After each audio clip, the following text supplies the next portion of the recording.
बिस्मिल्लाहिर्रहमानिर्रहीम। अस्सलाम वालेकुम। मैं हूं वफाक नज़ीर। आज़ाद कश्मीर में पिछले 5 रोज़ से जारी महंगाई के ख़िलाफ़ एहतजाज बिल आखिर ख़त्म करने का ऐलान कर दिया गया है, जिसके बाद आज़ाद कश्मीर के मुख्तलिफ़ हिस्सों में जो मामूलात ज़िंदगी हैं अब वो बहाल होने की तरफ आते हुए दिखाई दे रहे हैं। वफाकी हुकूमत की तरफ से मुतालबात की तस्लीम किए जाने के बाद हालात उस वक्त दोबारा कशीदगी की तरफ बढ़े जब कानून नाफिज करने वाले इदारों के अहलकारों और मुजाहिरीन के दरमियान तसादुम के नतीजे में 3 अफराद की जान गई।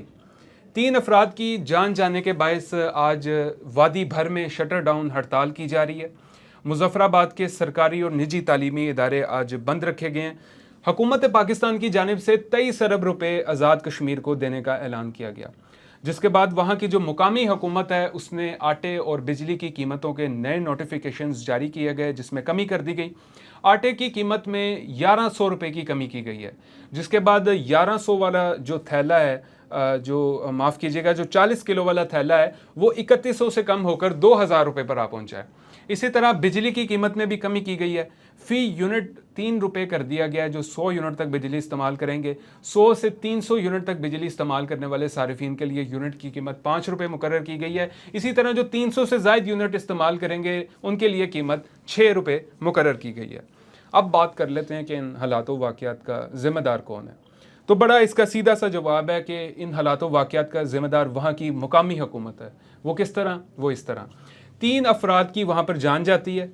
कानून नाफिज करने वाले इदारों और अवाम के दरमियान तसादुम होता है, कई अफराद ज़ख्मी होते हैं। दुश्मन मुल्क भारत को पाकिस्तान की पगड़ियाँ उछालने का मौका मिलता है। पाकिस्तान की इंटरनेशनली रुसवाई होती है ना, जब इस तरह के वाक़यात होते हैं तो लोग मजाक बनाते हैं आपका। तो अब भी तो वफाक ने इन मुज़ाहिरों के बाद, पुरतशद्दुद मुज़ाहिरों के बाद भी अब 23 अरब रुपये का पैकेज देने का ऐलान किया है। तो पहले ही वहाँ की जो मुकामी हुकूमत थी वफाक के साथ कोऑर्डिनेट करके मामलात को सॉर्ट आउट कर लेती, लोगों को वहाँ के बुलाती कि भाई क्या इशू है आपका। ज़ाहिर है उस पर आवाज़ें तो पहले से उठना शुरू हो गई थी ना, बाद में ही जो है वो इसने तेज़ी पकड़ी इन वाक़यात ने। तो पहले ही अगर हुकूमत उनको बुलाकर सुन लेती, मामलात को सॉर्ट आउट कर लेती, उनको देखते हुए वफाक से डिस्कस करती, जो मुमकिन हो सकता वो करती।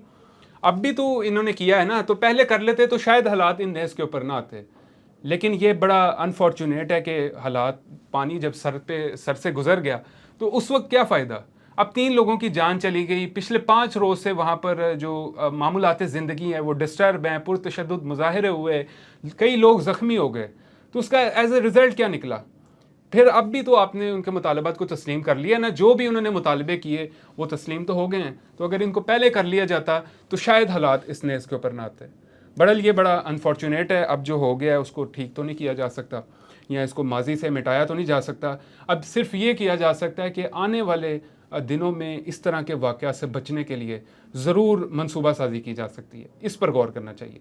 बहरहाल अभी तक के लिए इतना ही। अल्लाह हाफ़िज़।